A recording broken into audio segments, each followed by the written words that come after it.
Hey guys, what's going on? It's Farewell34, and today I'm doing an episode review on The Walking Dead finale called Conquer. Okay guys, so this episode was super crazy. To be honest, I expected a lot for the finale, and it lived up to the hype, I'm not gonna lie. Okay guys, so let's dive right into this episode. So this episode opens up with Morgan in the car. It basically, it shows his character and where he's at the moment. We can see that he's been trailing the survivors for a little while now, and he's been in a car trying to find them. We actually see Morgan, just doing his thing, surviving. We actually see him eating beans, or actually he's making some tea for himself, and he actually gets caught off guard. We see that one of the wolves, yes, the wolves from the comic book series, have been following him, and they're pretty messed up. They actually have W's on their foreheads, and they use that to show that they've killed zombies, mark their territories and such. But basically, it's one of the wolves catching Morgan off guard with a gun to his head, and he's saying like, oh my god, it's nice talking to someone. It's like the movies. It's just kind of funny seeing because actually in that time you don't have many things to do. Morgan actually seems like he's pretty relaxed at this point. I feel like when we last saw him he was very crazy and like messed up, and now he seems more he kind of smoothed out those wrinkles, and he's trying to just survive and find Rick, as we can see from the last couple episodes we saw him in. He's actually a freaking ninja, or not ninja, he's like a ninja Jedi in this episode. He does some crazy stick work, it's super awesome. Those are probably one of the coolest parts of this episode. So then we cut off to Rick actually waking up from this fight with Pete. Basically it's just, a quick dialogue between Michonne and Rick, and she's just saying, why are you doing this kind of stuff, Rick, blah blah blah blah. And Rick's actually not trusting Michonne, because he doesn't explain to her about the whole gun situation, and he kind of holds back the truth from her. Sort of telling half a truth is basically a whole lie. That's essentially what's happening in this scene. What's really cool about the scene is that the whole gang kind of comforts Rick, and they kind of figure out a game plan. They're like, okay, these people are definitely not strong enough to hold their ground against us. We don't even need guns, we just need knives, and we can take them over. They plan out a strategy at the council meeting that they're going to have, and whether they vote for Rick to stay or to go, they're going to fight their way to stay here. Which is really cool is that we see Rick actually admitting to being wrong. Rick is the kind of guy where he'll admit to when he messes up, but not very often, because Rick doesn't mess up that often. We basically cut to the sneak peek from last episode where we see Maggie, Diana, and her husband all talking about what we're gonna do with Rick, because he just fought Pete in front of everyone. He took out a gun when he's not supposed to. So that was just pretty much talking about that whole dilemma. Essentially Maggie just telling them that Rick's doing what he has to do for us to survive, and he's pretty messed up, but he's doing it because he's been through so much. It's kind of funny because then Diana kind of plays like, I've been through a lot, my son just died, when in retrospect they've been stuck in this kind of camp forever. They haven't really witnessed the outside world except for their scavengers, and Rick and his group, they've been through like hell and back. We then go to Sasha, where she goes out into the wilderness to go kill some zombies, and what's pretty messed up about this is we actually see her that she's kind of sleeping on a pile of dead corpses. Why? Like, I know your brother is dead and you're kind of messed up about it, you got PTSD, whatever, SCCC, whatever, but you don't gotta sleep on dead bodies. You're stupid. Don't do that. You're gonna die. We then cut to Daryl and Aaron, out on a little run trying to find some people. We see that they run into a dude who might be a good potential for the city. He's wearing a red poncho, and that plays later on into the episode. What's really cool about this scene is Aaron actually mentions how they exiled 2 dudes and 1 girl from the past in Alexandria. What's important about this is they mentioned Davidson. And in the comics, to those who have read the comic series and know about Davidson, he plays a really key, not key part, but he's more of like a kind of name drop in the city. And Diana's counterpart in the comics, Douglas, absolutely hates the name. And anyone who mentions it, he gets really frustrated. So I thought it was pretty cool that they did a little nod to him. We then go to Rick, who is out and about. He's back in the city just walking around. People start giving him dirty looks, and he kind of notices it. It's kind of funny, just like, hey, I didn't do anything stupid yesterday. We then see Glenn walking around Alexandria, and he notices Nicholas. He's just, doing his thing. Glenn notices Nicholas walking around, and he actually sees him hopping the fence. Glenn, being the person he is, he goes and follows him, which is not a good idea because him and Nicholas have a kind of beef. Next, we cut to Aaron and Daryl. They're still looking for the red poncho dude, trying to track him to see if he can join the city. This place seems really sketchy. You can already tell that this is kind of like the base for the wolves. You can just tell by the whole surroundings and all the why would they be there unless something important to the plot's gonna happen, you know what I'm saying? So what happens is there's basically these trailers and they have food cans in them, apparently, that's what it looks like. So Aaron, you know, he collects license plates, so he gets one from one of the trailers, and he goes to the second one. And he's like, you know, let's get food. There should be food in here. And as they open it, all these zombies just come out of nowhere. Like literally, it goes from 0 to 100 real quick. No no Drake joke there, but like literally, it goes from 0 zombies to 100 like that, and it was clearly a trap set by the wolves. Daryl does the most laziest done zombie kind of cop out I've ever seen. He picks up a chain with one hand. By the way, it looks pretty freaking heavy, and he kills 3 zombies in like a 2-meter like space. So unrealistic, AMC. I'm sorry, that was so crazy, but anyway, he survived, and they get into a car, and they just kind of stay in there for a while. When Daryl and Aaron are in the car, they notice that there's a little note, and it actually says, "It's a trap, you know, do not stay here." That was pretty cool. It shows that the wolves are using this kind of as a trap to get people to kill them and take their supplies, which is pretty interesting. We then cut to Glenn and Nicholas, and Nicholas shoots Glenn in the shoulder. My boy! You shot my boy! You know, at least it's not a baseball bat. Yeah, he gets shot by Nicholas in the shoulder. It was pretty dirty hit, and it was pretty rude. Like, how you gonna do that to the man? Like, he lured him outside. He knew that he was gonna follow him purposely just to kill him. You a punk. So there's a quick scene right after this where we see Rick and Jesse talking. Basically, Jesse tells Rick, you know, I agree with what you did. This is a pretty important scene because we see now that, like, you know, what Rick's doing isn't far too crazy because the person he's trying to defend is like agreeing with him. This is a key part in the episode because this is where Pete is gonna go over the edge. This is when he is not redeemable anymore. This is when his character is gonna do something that's gonna screw up everything. We then cut to Daryl and Aaron in the car. They're stuck and they're trying to figure out what they're gonna do. They're gonna, you know, say, okay, we're gonna both run separate ways and try and meet up again. But what ends up happening is, right when they're about to leave, none other than Morgan. He pops up and he saves them, doing his, like, you know, cool Jedi stuff, like he was training with Yoda for the past 3 seasons and a half. So he saved them, and they pretty much, you know, figure things out. And Daryl kind of tells him, you know, let's go to Alexandria. Morgan popped up there like Donatello, like, and then like Yoda with the Force, and like, it's kind of sick. We then cut to Abraham, Eugene, Tara, and Rosita. They're all together in the household, and this is a pretty interesting scene. This is one of the first times in a while that we see Eugene and Abraham get together, and, you know, they actually express how they feel about one another after the whole incident. Basically, Eugene apologizes for what he did to Abraham and all the stuff he's made him endure, and it was all for a lie. Basically, Abraham, you know, apologizes to him as well because he almost killed him, which is pretty nice to see in both their characters.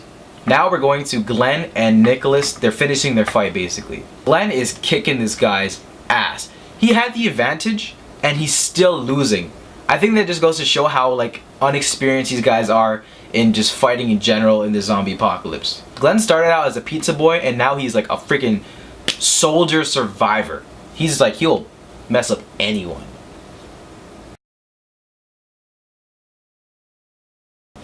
So at this point in the episode, Father Gabriel has left Alexandria and he's going for a stroll.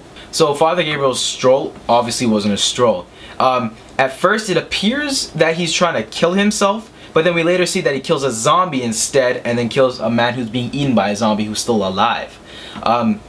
There's no telling what his like actual motive was. I personally believe he was going outside to, you know, actually kill himself. He was trying to, you know, he thinks he doesn't deserve to live because he was helping these people who had done such bad things. And I think maybe midway through he's just like, you know what, forget it.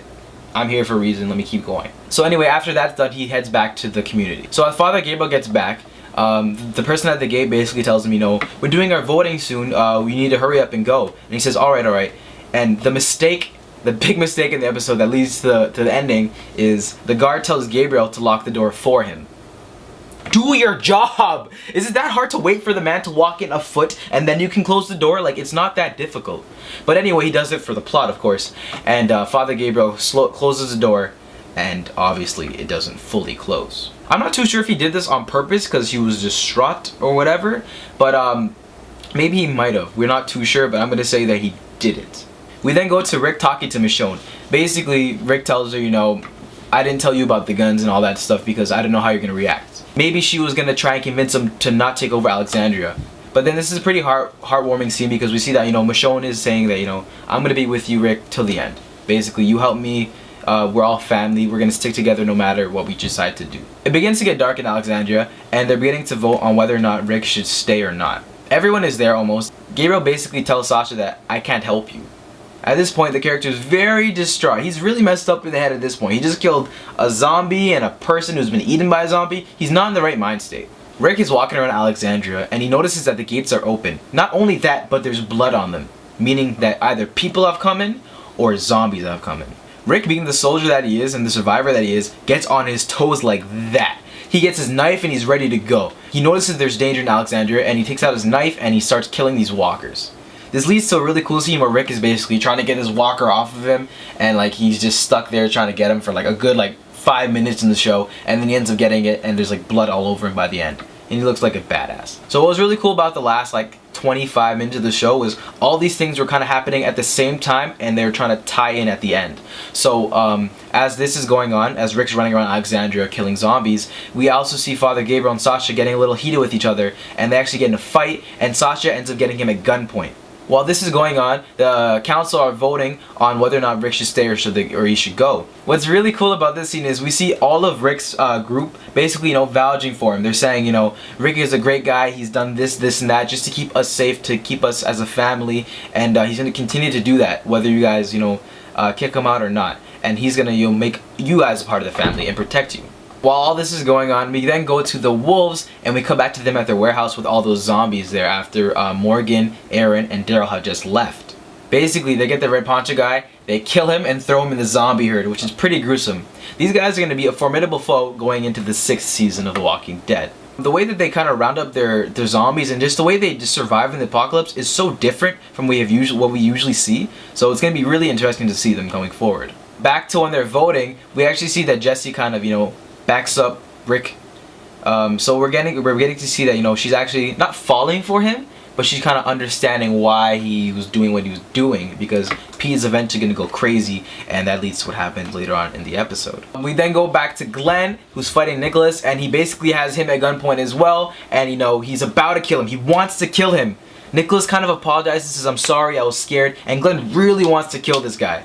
What ends up happening is Glenn does not kill him, and he just takes him back to Alexandria. This is where the climax of the episode happens. Everyone knows The Walking Dead. The whole finale is usually whatever, just getting to the last 10 minutes of the episode. That's when shit goes down. Basically, as they're voting, Rick pops out of nowhere, and he's just all bloody, and there's guts on his face, and he just drops a zombie just dead on the floor, and everyone's just what the hell?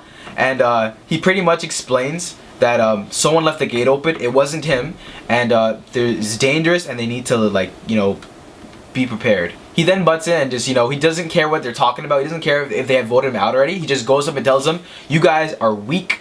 I need to change you. I thought I was wrong for speaking up yesterday. I'm mad that I didn't do it sooner." Is basically what Rick is saying. He needs to shake these people up. They're really weak, and at first he was gonna see how much people he had to kill to make this place work, and now he realizes he's not gonna kill anyone. It's not gonna work.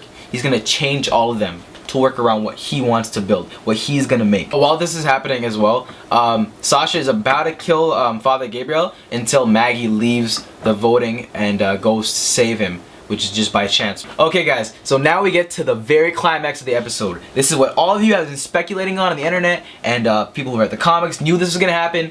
They didn't know how or when, but it happened. Just as everyone is together collectively about a vote on whether or not they should kick Rick out or not, Pete rolls up with a machete, a big old machete, and he is trying to get some blood. Basically what happens is, he rolls up with a machete, goes up to Rick saying, "I'm gonna kill you," and all that, and then what happens is Diana's husband pops up. He rolls up trying to be the hero, tries to tell Pete, calm down, and Pete's drunk out of his mind and pissed off, and he's like, "No, get off of me, get off of me," and he cuts his throat.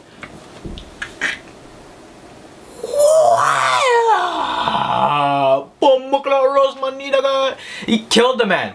I don't know if it was on purpose or by accident, but it appeared to be by accident, but they did not care. Diana was losing her mind. She was crying hysterically. People who read the comics, they know that this was gonna happen eventually. They did it pretty accurately to the source material. This is panel for panel from the comic book. As Diana's crying on the floor with her dead husband, she looks at Rick with the most sincere, sad eyes and like cold-hearted killer eyes and says, "Do it." Oh, Rick, why? Why? Like literally, I've never seen someone make a decision. Like Rick's reaction time to her response was like negative. Like it was so quick. Diana basically said, "Do it," and like right before she even got the period on her sentence, Rick went and just shot this man right in the face. Like that. No remorse or nothing. What's even more crazy about how Rick did it is right after he killed P, he put him down. He turns around and he sees none other than freaking Morgan. Dude, this is Morgan, the guy who was crazy out of his mind, a psychopath when you saw him the last time. He's kind of reformed himself, and he looks at you for the first time, and you just executed a man. You guys switch roles. It's really crazy to see the parallel between the two characters. And Rick's just kind of like gone full on like badass and like kind of killer, and Morgan sees that the first time seeing him, which is pretty interesting, and how that's going to affect their relationship going into season 6 is going to be really, really interesting. So the last scene of this season is basically a post-credit scene with Michonne. She's basically in her living room and she takes her sword and she puts it on her back. You can see her contemplating, you know, whether or not she'll need it, and I think after the events of the finale, she realizes that she's gonna need her sword with her to protect herself and to protect the people around her. So we come back to the wolves where they were kind of hiding out, and we see the poncho guy. Yes, the guy who was in the beginning of the episode and in the middle to die. He's now a zombie. I like how they show the transformation of him being alive, to being captured and killed, to being a walker. I thought that was a pretty cool like cycle in the episode. But anyway, it's basically him in the middle where all the zombies were, and then it pans out to the wolves are near. Overall, I kind of enjoyed this finale. I mean, it's not as crazy to me personally as season 4's ending with the whole like biting the neck thing in Terminus, but I still feel like it was a satisfying, gratifying ending to a pretty exciting 5th season in my opinion. There's definitely a lot of loose ends that weren't tied by this season's end, but this is going to lead to a great opening season for the 6th season of The Walking Dead. So in the comment section below, why don't you guys go ahead and tell me what you thought about the finale, and where do you think they're gonna go in the 6th season. Alright guys, thank you so much for this video. Also, if you have any theory videos or like to tell me something to talk about, please feel free to leave me a message or a comment. Thank you so much for checking out this video. I hope you enjoyed it. I hope you enjoyed the finale. I thought it was really good. I hope you enjoyed it. So yeah guys, please, I can't wait to see you next season of The Walking Dead. Also, Fear the Walking Dead. Definitely gonna check out reviews for that when it comes out, and any promos for trailers and such. Good? Okay. Alright guys. Thank you. I'll catch you guys. No, 3, 2, 1, go. Alright, subscribe. 3. Oh yeah, please, alright guys, yeah, don't forget to subscribe, like, and share if you guys enjoyed this video. Alright guys, until next time. Peace. That's a wrap, folks. Worst call. When are we gonna get that good look, Bradley?